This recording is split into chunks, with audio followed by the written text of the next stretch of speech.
Dirahmati Allah, tema kita pada pagi hari ini tentang perbedaan orang-orang munafik dan orang-orang muttaqin. Tapi ditinjaunya dari sisi medis, sisi kesehatan, gitu ya. Nanti akan ada penjelasan terkait dengan hal ini. Kira-kira sehatan mana orang munafik sama orang muttaqin itu? Sehatan mana? Apa buktinya?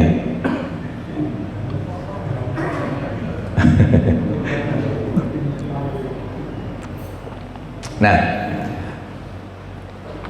kajian kita pada pagi hari ini itu memaparkan tentang hal itu. Betul, memang orang-orang muttaqin itu dalam tataran medis teologis akan Allah sehatkan. Orang-orang muttaqin itu akan dihindarkan oleh Allah dari berbagai macam penyakit. Tapi nanti juga ada orang-orang yang dalam kacamata manusia atau bahkan juga dalam kacamata Allah itu masuk orang-orang muttaqin dengan ciri-cirinya, dengan tanda-tandanya, tapi kok diberi sakit, tapi kok tidak sehat. Nah, itu nanti ada penjelasannya. Gitu ya. Ini kita kupas pada pagi hari ini.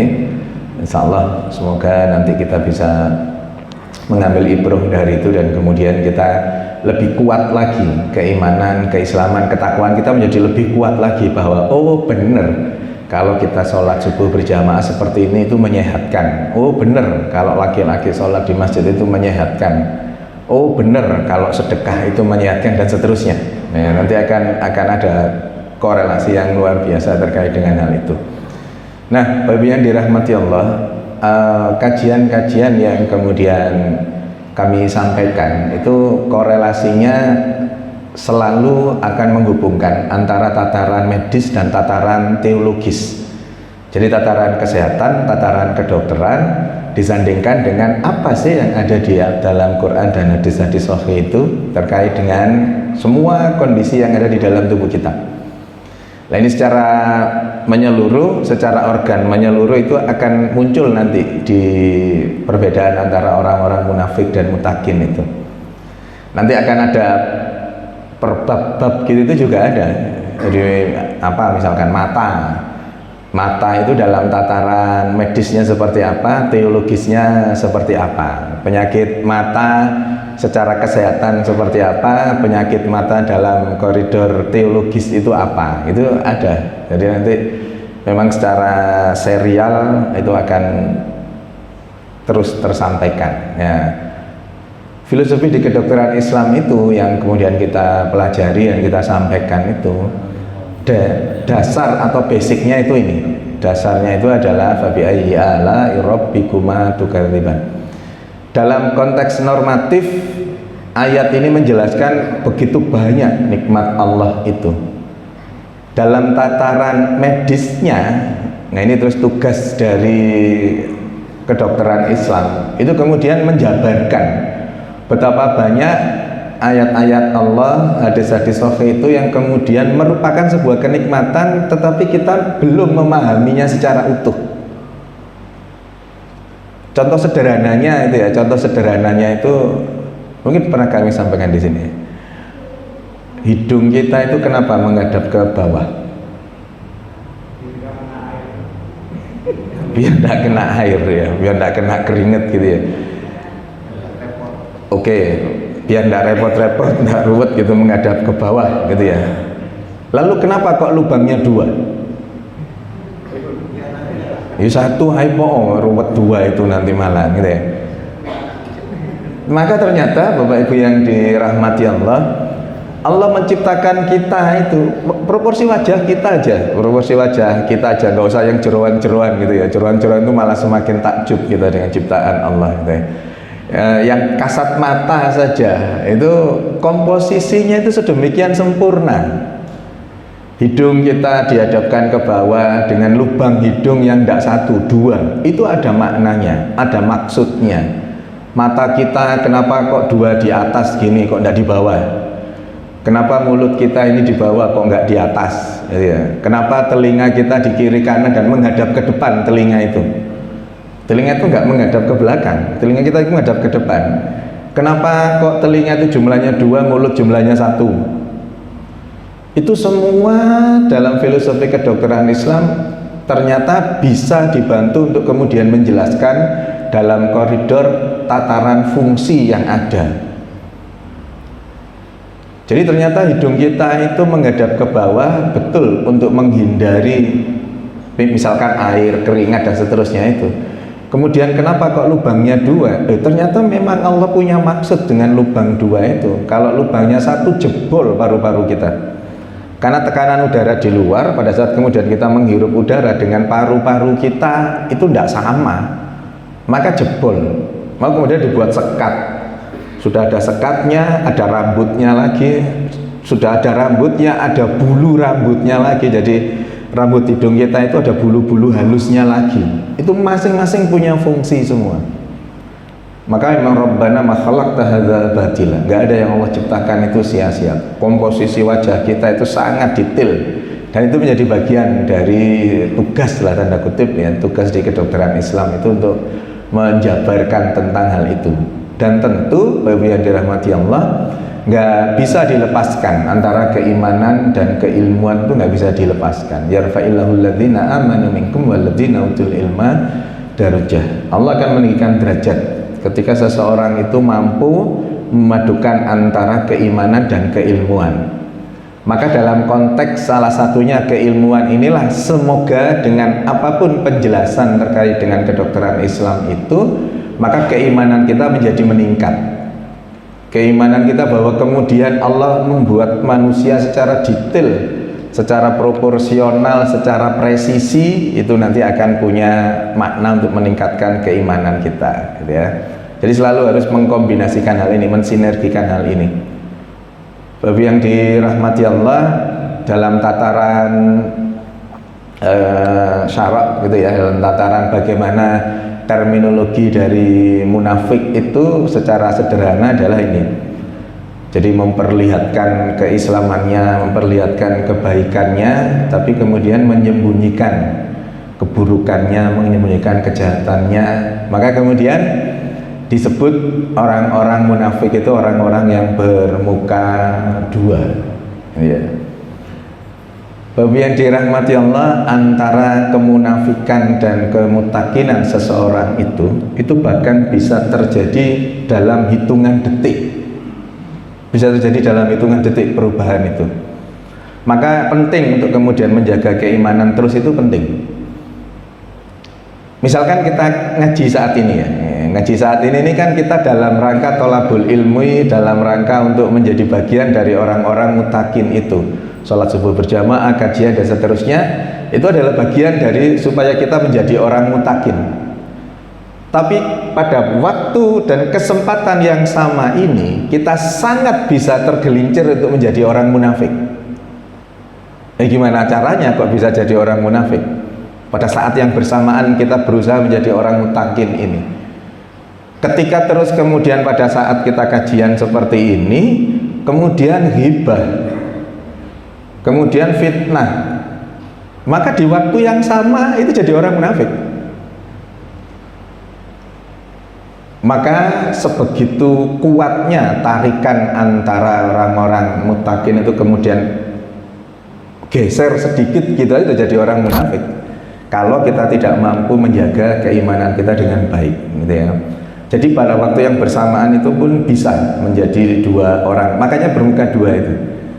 Nah di hadis riwayat Bukhari dikatakan ayatul munafikun idza dzaka kadzab, idza wa'ada akhlafa, idza tumina qana. Ada 3 cirinya orang munafik itu.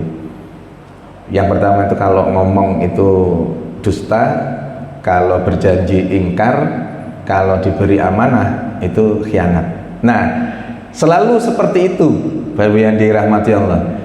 Ciri-cirinya orang munafik disebutkan, ciri-cirinya orang mutakin disebutkan. Maka dalam pandangan kasat mata itu nggak bisa membedakan orang-orang munafik dan orang-orang mutakin, itu nggak bisa kasat mata seperti ini. Ngapunten sekali ya. Misalkan yang pakai jubah gitu ya, panjenengan yang pakai jubah, saya yang pakai sarung celana seperti ini, pakai baju koko kopiahan gitu, apakah jaminan itu orang mutakin? Enggak juga. Apakah terus kemudian orang yang pakaiannya lusuh dan seterusnya itu jaminan orang-orang yang munafik? Enggak juga. Maka Al-Quran dan hadis-hadis sahih itu menjelaskannya melalui ciri-ciri tertentu. Dan ciri-ciri itu tidak fisikly ternyata. Ciri-ciri itu tidak kemudian gambaran wajahnya, gambaran jenggotnya misalkan gitu ya. Jenggot ini apakah pasti orang munafik? Iya, jenggot itu untuk menjalankan sunnah Rasul, iya. Apakah kemudian jenggotan itu orang-orang mutakin? Enggak juga. Abu Lahab ya jenggotan ya, Abu Jahal ya jenggotan gitu ya. Enggak. Pasti cirinya berupa kegiatan, berupa apa yang kemudian dilakukan oleh seseorang itu. Nah, Bapak Ibu yang dirahmati Allah, dari 3 ciri ini ternyata merujuknya ke 2 hal. 2 hal ini, yaitu tidak jujur dan bohong. Tidak jujur dan bohong itu sama enggak? Kalau ditulis berbeda gini ya pasti beda gitu ya. Tidak jujur dan bohong itu dalam pandangan awam, dalam pandangan orang pada umumnya itu sama. Dalam pandangan umumnya sama, tapi sesungguhnya berbeda. Dalam tataran psikologi itu ya, orang-orang yang tidak jujur dan bohong itu berbeda. Orang tidak jujur itu pasif, orang bohong itu lebih aktif. Jadi gini, orang tidak jujur itu gini, misalkan panjenengan duduk gini ya, terus selesai kajian ada orang yang kebetulan rumahnya tidak di sini gitu ya, terus tanya, kesininya naik angkutan misalkan ya, terus tanya, saya kalau dari Gunung Sari sini mau ke Wonokromo gitu ya, mau ke Bungurase misalkan, mau ke Bungurase naik apa ya? Panjenengan tahu bahwa kalau ke Bungurase itu nanti jalan dulu keluar dari Gunung Sarinda ini, terus naik nanti len apa, pindah len apa, nanti pasti nyampe ke Bungurase. Tahu, penjelasan itu tahu, karena memang tahu panjenengan. Tapi begitu ditanya, tahu ndak jalan menuju ke sana? Ah, wis timbangane repot-repot engko nerangno.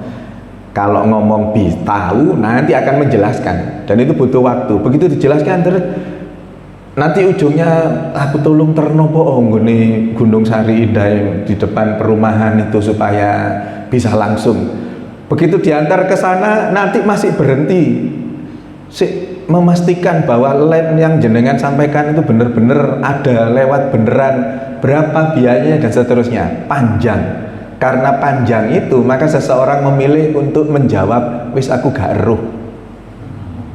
Ya, itu tidak jujur yang seperti itu. Yang seperti itu tidak jujur. Jadi tidak mengakui bahwa sesungguhnya paham, terus daripada repot maka kemudian tidak ngomong itu tidak jujur. Pasif, karena ditanya, istimangani repot sudah nggak usah gitu. Tapi kalau bohong itu aktif. Bohong itu aktif. Nggak ada angin, nggak ada apa-apa, diem-diem gini, tahu-tahu cerita. Tahu-tahu cerita, kemarin itu saya ke Jogja.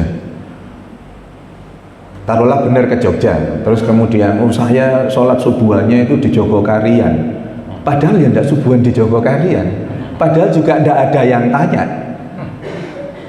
tapi cerita sakarepnya sendiri gitu, cerita sendiri, pokoknya seolah-olah jadi orang yang soleh gitu ya, jauh-jauh ke Jogja aja subuhannya di Jogokarian, hotelnya di Malioboro padahal misalkan. Jadi 2 hal itu sesungguhnya berbeda, dan itu melekat pada orang-orang munafik dengan ciri 3 itu. Tapi ujungnya 3 ini itu 3 ujung ini itu adalah 2 ini, antara tidak jujur atau berbohong. Nah, maka yang dirahmati Allah, apa yang kami sampaikan itu basicnya adalah keilmuan, maka basicnya harus ditunjang oleh penelitian-penelitian. Untuk kemudian mengatakan bahwa iya, orang mutakin itu lebih sehat dibandingkan orang-orang yang munafik. Orang yang munafik itu sakit-sakitan. Iya, kok bisa? Nah, maka kemudian ini yang dirahmati Allah, ada penelitian menarik ini ya, di Notre Dame University oleh Profesor Anita Kelly. Ini meneliti tentang bohong atau tidak jujurnya seseorang. Yang namanya penelitian itu, apalagi terus dijurnalkan secara internasional, itu pasti sudah memenuhi syarat-syarat sebuah penelitian dan diakui kebenarannya. Maka diteliti 110 orang. 110 orang diteliti dengan rentang waktu usia tertentu 18 sampai 70 tahun. Kemudian dibagi 55 orang itu diberitahu kalau akan diteliti, maka Bapak Ibu objek penelitian ini jangan pernah berbohong, jangan pernah berdusta, pokoknya tidak boleh bohong, tidak boleh nggak jujur. Yang 55 orang, yang 55 orang sisanya dibiarkan. Wis diteliti, tahu kalau jadi pemilihan tapi dibiarkan, tidak diberi pemberitahuan apapun. Maka apa yang terjadi hasilnya ini? Hasilnya itu rata-rata seseorang itu berbohong sepekan itu 11 kali. Saya panjenengan lebih banyak apa lebih sedikit bohongnya? Lebih sedikit lah ya, mandur kok. Telepon berbunyi, ngomong mau ibu gak ono, ngomong ibu gak ono, iku wis paling takon-takon bumbune rawon paling gitu. Ngomong ibu gak ono, satu.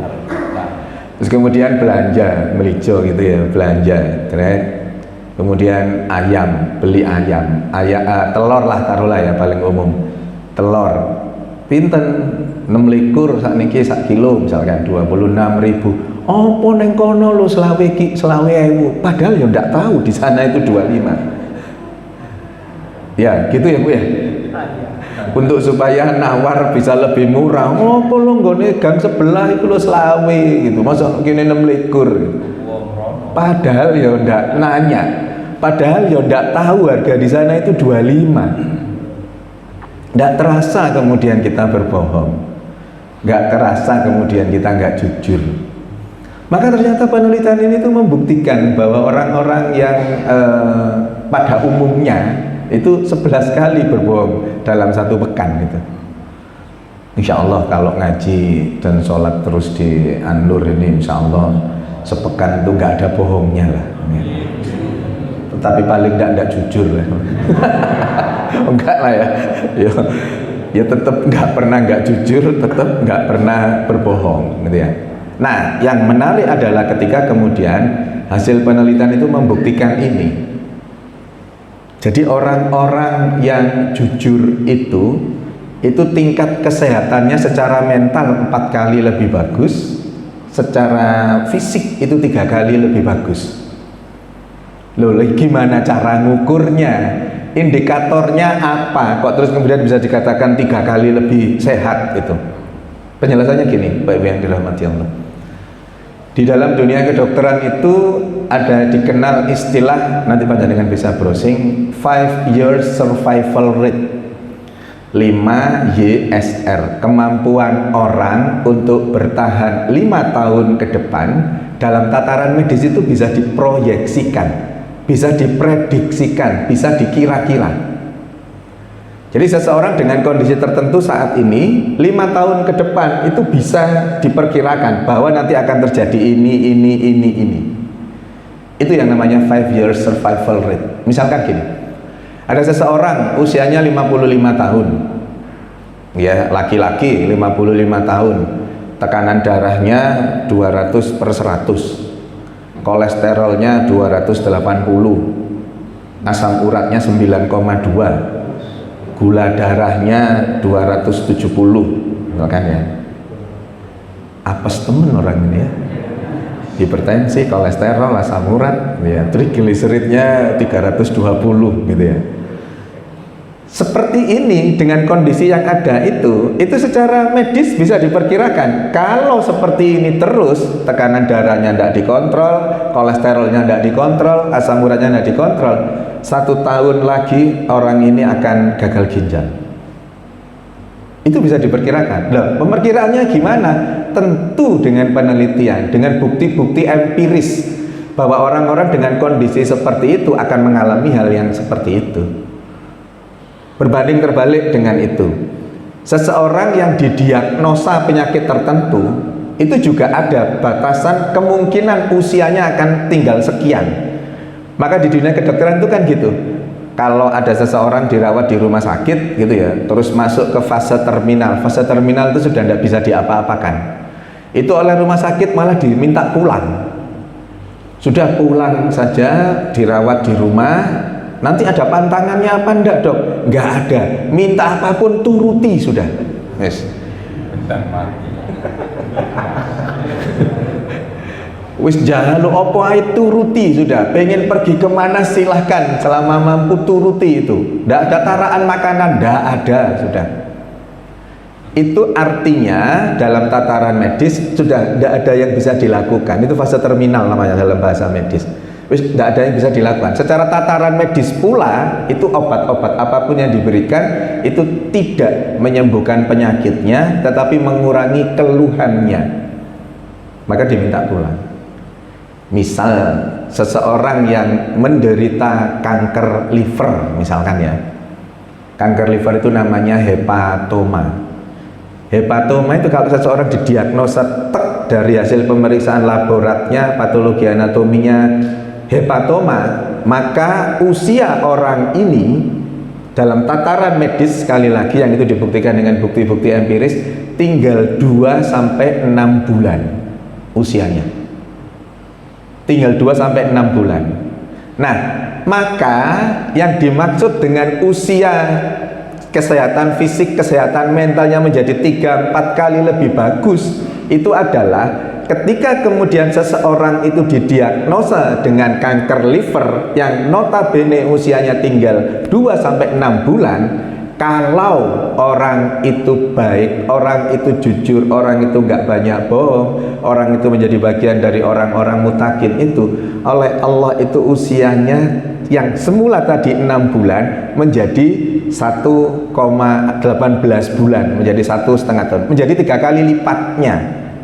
Batasan usia yang ditentukan oleh medis tadi itu menjadi jauh lebih panjang.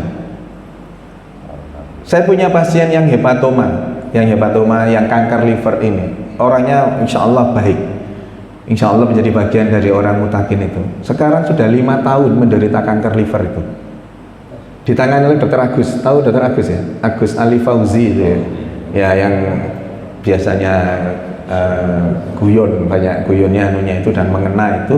Beliau kan di paliatif ya. Paliatif itu orang-orang terminal seperti itu yang ditangani itu.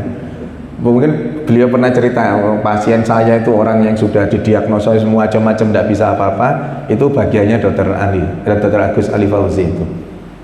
Nah, pasien saya itu menjadi pasiennya Dr. Agus gitu, dan sudah 5 tahun menderita kanker liver. Pemeriksaan Dr. Agus itu bahwa kankernya itu berada di liver saja. Kanker itu kan mestinya nyebar ya, nyebar lewat pembuluh darah, kelenjar liver dan seterusnya, nyebar mestinya, tapi enggak. Dengan apa yang kemudian beliau lakukan dalam tataran medis, cukup banyak hal yang ada di tuntunan Rasulullah itu yang mampu memperpanjang usia itu, silaturahim itu, terus banyak sedekah, banyak istighfar. Ternyata kemudian sel kankernya itu hanya bertahan di livernya saja. Memang tidak hilang sel kankernya itu, tetap ada sel kankernya, tapi dia diam di situ, tidak kemudian nyebar kemana-mana. Maka usianya masih bisa sampai 5 tahun sekarang, dan alhamdulillah belum meninggal. Ya belum meninggal, kita semua juga meninggal kan nanti, bukan tidak meninggal. Dan masih hidup saat ini. Nah, itu yang disebut dengan usianya menjadi memanjang, menjadi 3 kali lipatnya, kesehatan mentalnya menjadi 4 kali lipat lebih baik. Berbanding terbalik dengan hal itu, kalau ada orang hepatoma, kemudian orangnya tidak jujur, orangnya bohongan, usia yang tadi 2-6 bulan itu memendek. Bisa dipahami ya? Jadi nanti dia begitu hari ini dengan pemeriksaan yang ada bahwa hepatoma, maka nanti kemudian tidak sampai 2 bulan sudah mati. Proses percepatan ini dikarenakan salah satunya karena dia nggak jujur dan suka bohong itu. Jadi memperpendek masa. Maka orang-orang nggak jujur itu bisa dikatakan dalam konteks penelitian ini itu kematiannya 3 kali lebih cepat. Jadi sudah sakit, taruhlah dia nggak menyimpan penyakit apapun itu kalau nggak jujur itu kematiannya menjadi 3 kali lebih cepat. Duh, apa gak mendahului takdir itu? Justru itu juga menjadi bagian dari takdir Allah. Wala fis sama'i wala asghara min dzalik wal akbaru ila fi kitabim mubin. Di Yunus 61 itu bahwa segala aspek yang terjadi pada seseorang, kejadian-kejadian kecil, kejadian-kejadian hebat yang terjadi pada seseorang itu sudah tertulis di Lauhul Mahfuz. Masalahnya kan kita nggak tahu Lauhul Mahfuz kita itu apa. Yang tertulis di Lauhul Mahfuz tentang kita ini apa kan nggak tahu. Dan itu sangat tergantung kepada ikhtiar kita. Nah, 2 contoh yang berbeda ini tadi, Lauhul Mahfuz itu yang punya hak untuk merubahnya adalah Allah. Orang yang didiagnosa sakit hepatoma dengan segala kebaikan yang kemudian dilakukan, usianya Allah perpanjang. Di sisi lain, secara berlawanan, orang yang kemudian diamanai penyakit yang sama terus kok masih melakukan hal-hal yang terkait dengan kemaksiatan, maka umurnya dipersingkat oleh Allah. Itu penjelasan dari bisa kesehatan mentalnya menjadi lebih meningkat, kesehatan fisiknya menjadi 4 kali lebih meningkat. Nah, ternyata Bapak Ibu yang dirahmati Allah, dari penelitian itu membuktikan bohong atau tidak jujur untuk kebaikan itu efeknya sama-sama nggak jujurnya, sama-sama bohongnya, walaupun itu untuk kebaikan.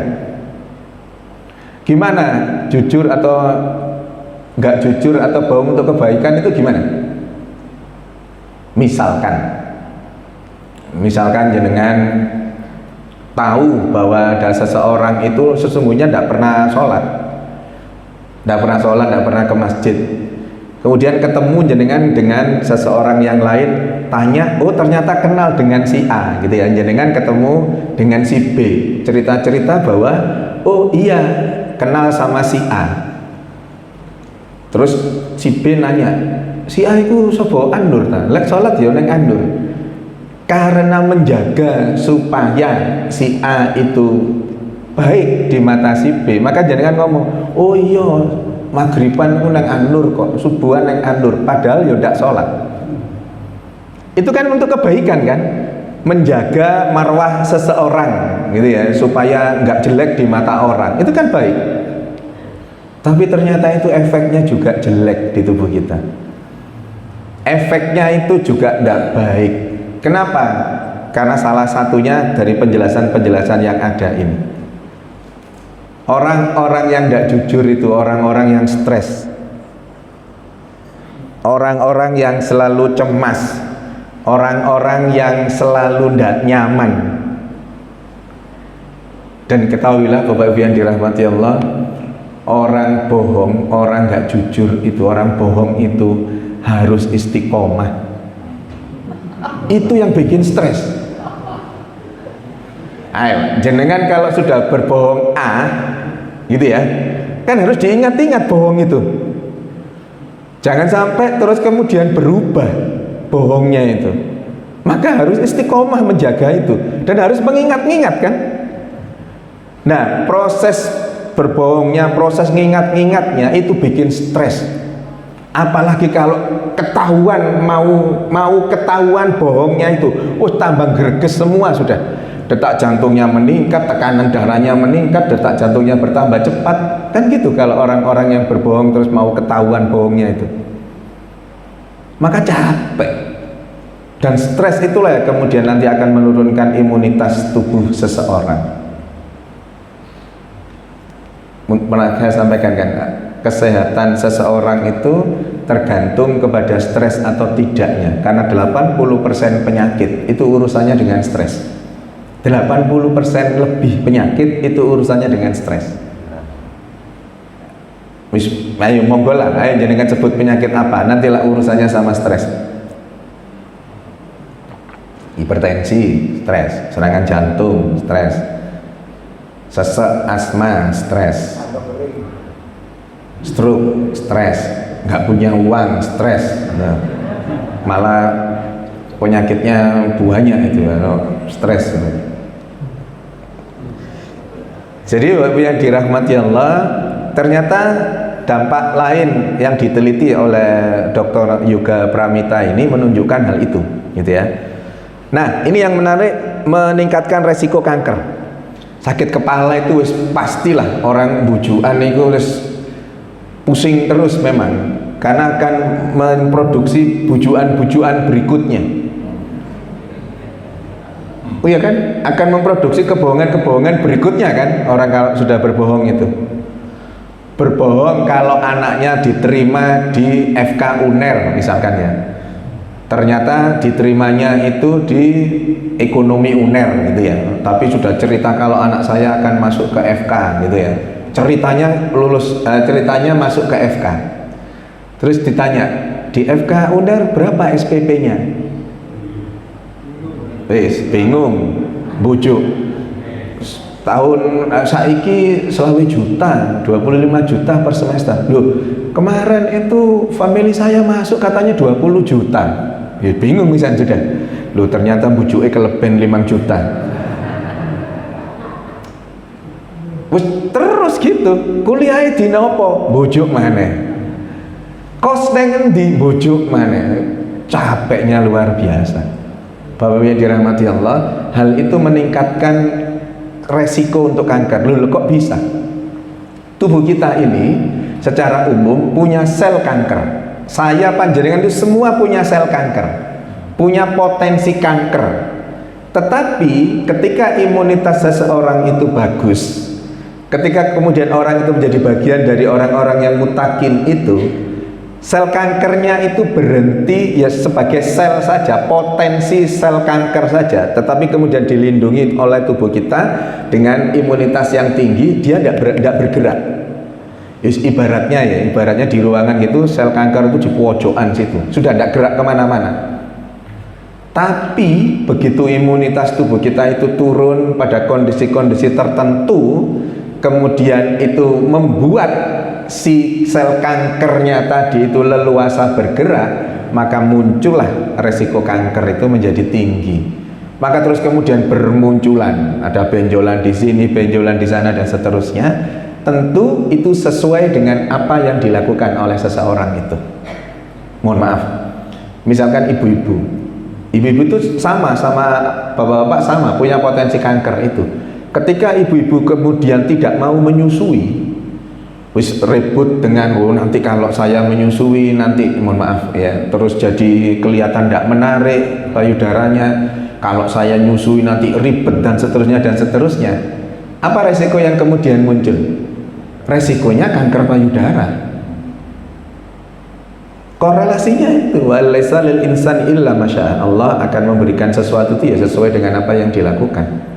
Mohon maaf sekali lagi, orang yang kemudian bergonta-ganti pasangan, orang yang kemudian sering ke tempat-tempat nakal seperti itu, resikonya apa? Yang perempuan nanti kanker serviks, yang laki-laki kanker penis nanti. Beriringan dengan itu, jadi resiko itu ya sangat tergantung kepada apa yang dilakukan oleh seseorang. Maka kaitan dengan apapun yang kemudian dia lakukan di An-Najm 39 itu disebutkan itu tadi, walaysa lil insani illa masya.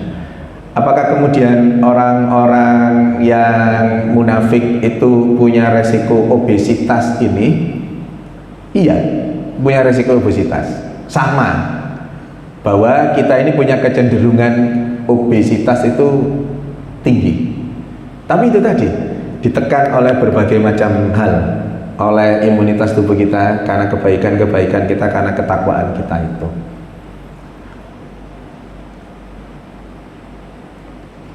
Dampak yang sama juga diteliti oleh Dr. Ari Efsam ini dari Bandung. Gangguan psikosomatis meningkatkan hormon stres, jantung koroner, stroke, gagal ginjal. Nah, yang tadi jantung koroner, stroke itu kan normatif terjadi pada orang-orang yang tekanan darahnya meningkat, Orang yang tekanan darahnya meningkat secara mendadak itu akan berpotensi mengalami stroke. Peningkatan tekanan darah secara mendadak itu sering terjadi pada orang-orang yang berbohong itu. Itu tadi. Ketika berapa semester, satu semesternya 25 juta, ternyata 20 gitu ya. Loh, ponakanku neng FK UNER 20 juta. Wih, ndredeg kan sudah. Itu tekanan darahnya meningkat dengan cepat itu. Peningkatan tekanan darah dengan cepat itu yang menyebabkan stroke.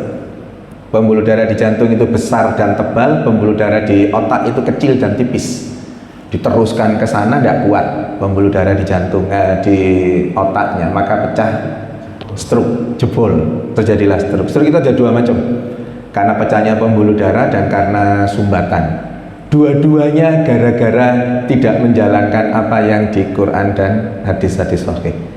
Pecah pembuluh darah karena tidak mengamalkan la tadzub walakal jannah, karena tidak mengamalkan ya ayyuhalladzina amanu sta'inu bis-sabri was-shalah innallaha ma'as-sabirin, karena jadi orang pemarah dan seterusnya. Yang sumbatan karena tidak mengamalkan kulu wasrabu wala tusrifu innahu la yuhibbul musrifin, silakan makan, silakan minum, pokoknya jangan berlebihan. Stroke yang karena sumbatan itu karena adanya sumbatan di pembuluh darah di stroke, yang sumbatan itu dikarenakan timbunan dari kolesterol, timbunan dari asam urat itu. Kenapa kok gitu? Karena berlebihan makanannya. Jadi korelasinya sakit kita itu ya karena kita, ya gitulah. Secara prinsip dalam tataran medis teologisnya seperti itu. Nah, gangguan psikosomatis itu gini Bapak Ibu yang dirahmati Allah. Seseorang yang kemudian tanda kutip menjadi stres dengan segala apa yang terjadi, maka kemudian muncul penyakit-penyakit, muncul keluhan-keluhan yang timbul dikarenakan hal itu. Padahal dalam tataran pemeriksaan itu normal-normal saja. Di tensinya normal, diperiksa darahnya, gula darahnya, kolesterolnya normal. Tapi kemudian dia mengeluh bahwa gerak sedikit sakit, buat rukuk sakit, buat sujud nyeri. Tapi tidak ada gangguan apapun di dalam organnya, itu tidak ada gangguan apapun. Itu yang disebut psikosomatis itu. Itu yang disebut dengan ada tanda kutip stres tadi itu. Stres itu kalau diteruskan tidak diterapi, kalau nggak kemudian ada langkah untuk menghilangkannya, itu nanti jadi depresi. Depresi itu nanti lama-lama jadi schizofren. Schizofren itu masuk orang gila, ODGJ, orang dengan gangguan jiwa. Gara-gara stres, gara-gara bujukan tadi itu. Maka kemudian penyakit psikosomatis itu terapinya ya kembali kepada penyebabnya. Yang biasanya bohong, biasanya nggak jujur itu ya jadilah orang yang jujur, jangan suka berbohong. Maka itu lambat laun akan mengurangi proses yang terjadi di dalam dirinya untuk kemudian keluhan-keluhannya hilang, gitu ya. Nah, kalau dalam tataran sosial tentu orang-orang yang munafik itu nggak banyak temannya. Orang-orang munafik itu nggak bisa bagus karirnya, di pekerjaannya nggak bagus, normatif sudah itu. Maka pemimpin yang baik, pemimpin yang kemudian memimpin sebuah institusi, ya harus betul-betul orang-orang yang nggak gampang bohong, orang-orang yang nggak boleh nggak jujur, orang yang nggak boleh nggak jujur, ya harus orang yang jujur. Maka untuk pilihan presiden nanti, pilih Bapak Ibu yang dirahmati Allah, pilih orang-orang yang jujur, pilih orang-orang yang kompetensinya jelas, pilih orang-orang yang kemudian insya Allah mampu untuk membuat negara ini menjadi lebih baik, gitu ya. Semoga kita mendapatkan pemimpin yang baik, yang amanah.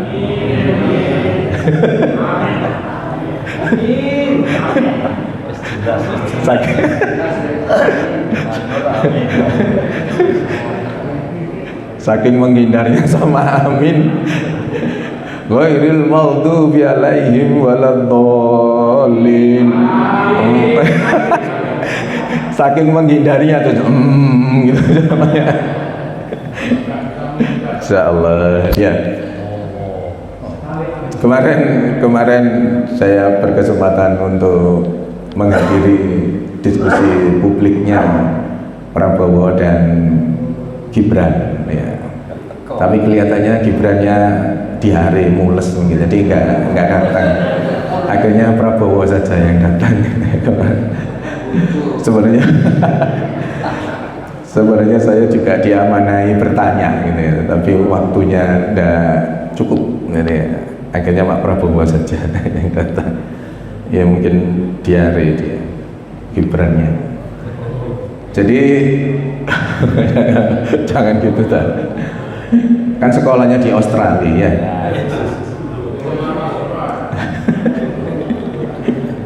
Saya agak lulus gitu ya. Nah, sekarang kita bicara orang-orang mutakin.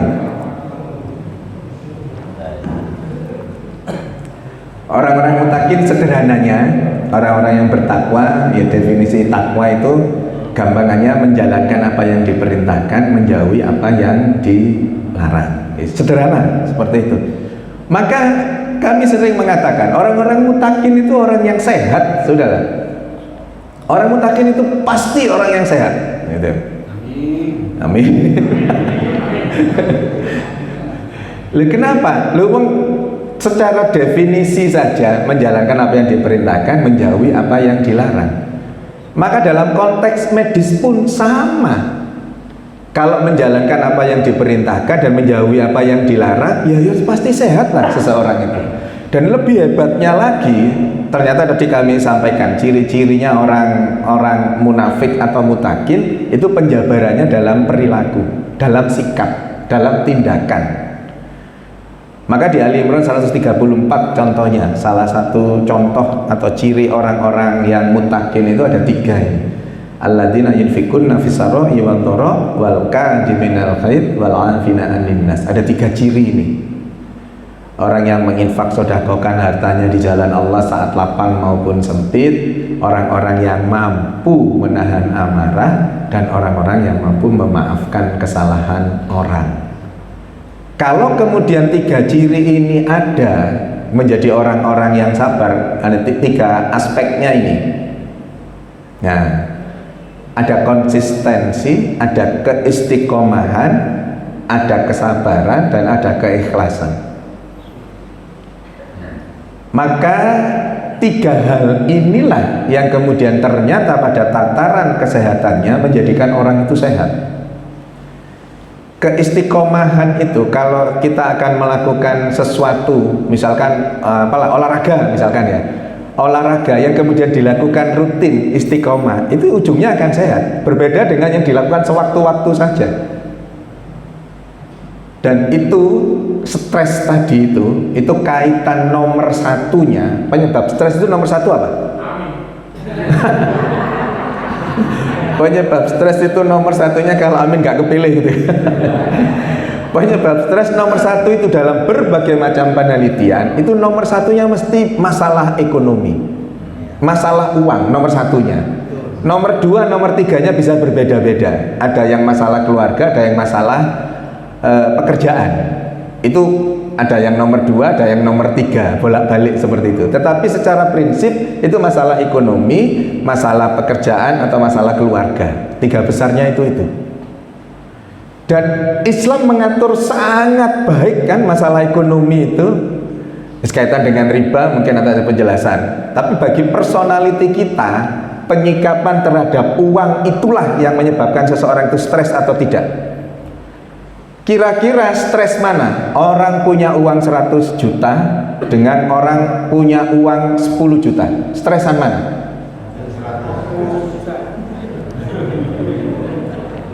Loh, lebih banyak loh uangnya. Maka bukan masalah seberapa jumlahnya kan, bukan masalah 10 juta atau 100 jutanya kan, tapi masalah penyikapan terhadap harta itulah yang menjadi masalah. Maka Islam mengatur enteng saja dengan harta itu. Apa keentengannya? Sudahlah, infak sedekahkan pada saat lapang maupun sempit, pada saat kaya, pada saat berpunya maupun pada saat tidak punya. Tetap istiqomah dengan sedekahnya dengan infak sodakohnya itu. Kalau kemudian sedekah atau infak tadi itu 1.000.000 dan 100.000, bagusan mana itu? 100, sama-sama ikhlas sudah, wes. Nanti ya lihat ikhlas apa enggak gitu kan pasti. 100 sama 1.000.000, bagusan mana? Bagi takmir An-Nur bagusan 1.000.000. Tapi bagi Allah belum tentu. Orang yang sedekah 100 juta ini sesungguhnya uangnya hanya 300.000 atau 200.000 sudah, jadi 50%-nya. Sementara yang 1 juta itu uangnya 1 miliar atau 100 juta, jadi cuma 1% saja. Di mata takmir An-Nur bagusan 1 juta lah pasti ya. Tapi belum tentu di mata Allah. Di mata Allah dalam konteks koridor teologisnya itu bagusan yang 100.000, karena sesungguhnya dia mengorbankan separuh hartanya. Sementara yang 1 juta mengorbankan 1% hartanya saja. Jadi Islam itu mengatur enteng gitu loh. Maka kemudian terlalu naif kalau kemudian ada orang Islam yang stres gara-gara nggak punya uang. Satu, karena memang tidak menyandarkan kehidupannya full kepada Allah. Maka yang terjadi adalah kesumpekan terus seperti itu, gitu ya. Nah, ini saya butuh menyampaikan hasil dari penelitian terkait dengan ini ya, konsistensi, kesabaran, keikhlasan itu. Nah, maka penelitiannya ini Pak Ibu yang dirahmati Allah. Ya. Dr. Robert Elliott di Journal of American College of Cardiology bercerita tentang penelitian tentang sabar. Nah, sabar itu ternyata hasilnya menurunkan resiko penyakit jantung, stroke, darah tinggi, sakit kepala, menghilangkan gangguan pencernaan. Nah, coba orang-orang yang sabar itu adalah orang-orang, dalam konteks ini adalah orang-orang yang dijauhkan dari berbagai macam penyakit-penyakit berat ini. Saya tanya ke panjenengan, orang sabar itu mudah atau sulit?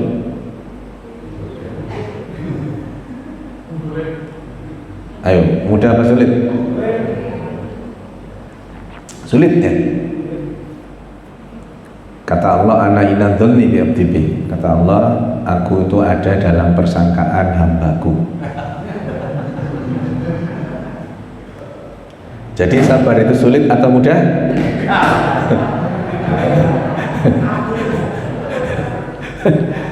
Loh, real Pak, Mbak Ibu, real bahwa apa yang ada di mindset kita itulah yang terjadi.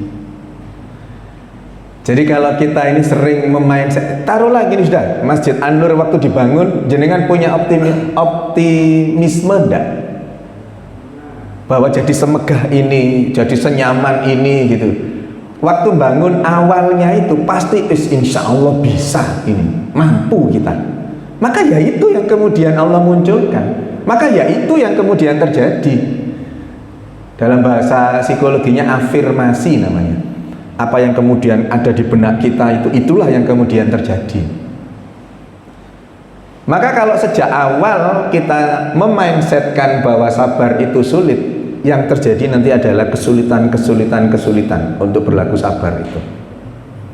Tapi kalau di mindset kita yang muncul, sabar itu mudah, dengan mudah kita memperoleh kesabaran itu. Dan kunci kesabaran itu senjatanya itu dalam tataran medis teologis yang digabung itu cuma satu. Apa itu? Tadi itu, ya ayyuhalladzina amanu sta'inu bis-sabri was-shalah innallaha ma'as-sabirin. Sholatlah yang benar, nanti pasti jadi orang yang sabar. Sholat yang benar pasti jadi orang yang sabar. Lalu kok bisa? Sholat kita sehari-hari itu latihan kesabaran yang luar biasa hebat. Apa jenengan berani tadi kalau imam belum salam, jenengan salam duluan, assalamualaikum gitu? Imam baca Al-Baqarah ayat 1 misalkan diteruskan nanti sampai 2 juz, apa jenengan berani rukuk dulu?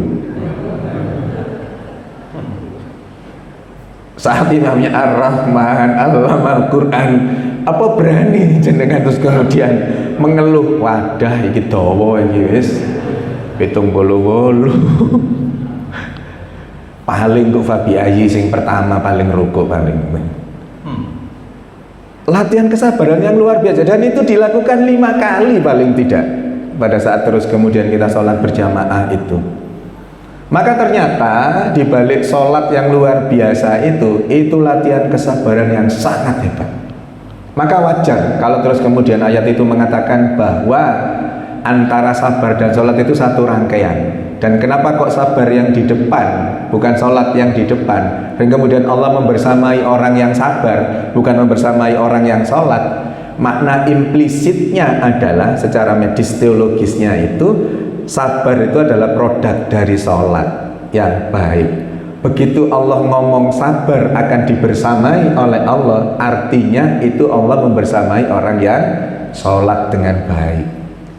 Di Al-Quran itu banyak bahasa-bahasa kiasan seperti itu. Ada bahasa-bahasa yang urut-urutan, jadi nomor 1, nomor 2, nomor 3 dalam satu ayat itu. Maka kemudian secara sederhana, kalau pengen jadi orang yang sabar, itu sholatlah. Tentu bagi bapak-bapak, sholatnya adalah sholat berjamaah di masjid. Guyonannya kalau bapak-bapak belum sholat di masjid itu masih sebagai laki-laki sholihah.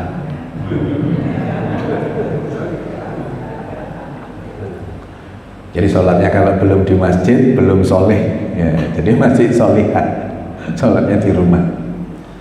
Bapak Ibu yang dirahmati Allah, ungkapan bahwa kalau untuk memperbaiki hidup kita itu perbaiki sholat kita, itu maknanya. Jadi kalau pengen semuanya diperbaiki oleh Allah, pintu masuknya adalah sholat itu. Maka perbaiki sholat kita. Bagaimana memperbaiki sholat itu? Respon time terhadap sholat, respon time terhadap azan, itu menjadi bagian dari memperbaiki diri itu. Apakah begitu setelah azan itu langsung kita segera bergegas untuk kemudian ambil air wudhu sholat ke masjid? Ataukah pada saat azan itu, setelah azan kita masih nyantai-nyantai? Nah, itu respon time itu menjadi bagian dari memperbaiki sholat itu. Apakah kemudian kita sholat di rumah saja, tidak di masjid? Itu bagian dari memperbaiki sholat itu. Apakah kemudian sholat berjamaah di masjid masbuk atau enggak? Itu jadi bagian dari memperbaiki sholat itu. Jadi ada kontinuitas untuk kemudian memperbaiki sholat itu, dan kemudian dengan hal itulah sholat itu akhirnya menjadi habit, menjadi kebiasaan. Sholat itu tidak lagi sebagai sebuah kewajiban, tapi sholat itu menjadi sebuah kebutuhan. Level kita, kalau levelnya masih sholat itu kewajiban, ayo kita tingkatkan menjadi kebutuhan. Karena butuh, jadi dienteni. Iya, paham ya? Jadi ngenteni sholat berjamaah itu, ditunggu kapan azannya itu. Begitu azan, pas alhamdulillah sudah azan, sudah. Maka saatnya kita memenuhi kebutuhan kita itu. Jadi ayo sama-sama kita tingkatkan level sholat kita itu tidak sebagai kewajiban tapi sebagai kebutuhan, gitu ya. Nah, ini efek yang kemudian timbul secara sosial. Orang-orang mutakin itu ya silaturahimnya banyak, networkingnya banyak, karirnya bagus. Orang-orang mutakin itu seperti itu. Kenapa kok orang-orang mutakin itu kalau berkarir itu kemudian bagus? Kalau ada masalah diselesaikan. Kalau ada ruwet apapun itu menjadi mudah, menjadi sederhana. Kenapa? Karena janjinya Allah jelas. Di At-Tolak 2 akhir 3 awal itu jelas janjinya Allah kan. Man kana yu'minu billahi wal yaumil akhir wa may yattaqillaha yaj'al lahu makhraja wa yarzuqhu min haitsu la yahtasib. Jelas kan? Barang siapa yang beriman kepada Allah dan hari akhir, bertakwalah. Dengan takwa itu maka Allah memberi solusi. Allah membuat permasalahan-permasalahan itu menjadi selesai, dan Allah memberi rezeki dari arah yang tidak disangka-sangka. Rezeki dalam konteks seorang pemimpin bisa jadi itu adalah permasalahan-permasalahan apapun itu, keruwetan-keruwetan itu Allah urai menjadi sederhana, menjadi gampang diselesaikan. Orang-orang yang kemudian bertakwa itu apabila di institusinya, yang dipimpinnya itu kemudian terjadi sesuatu ketidaknyamanan, maka Allah kemudian memberi jalan keluarnya. Maka sekali lagi pilihlah orang-orang yang muttaqin, orang-orang yang bertakwa. Semoga kita mendapatkan pemimpin yang betul-betul bertakwa, ya.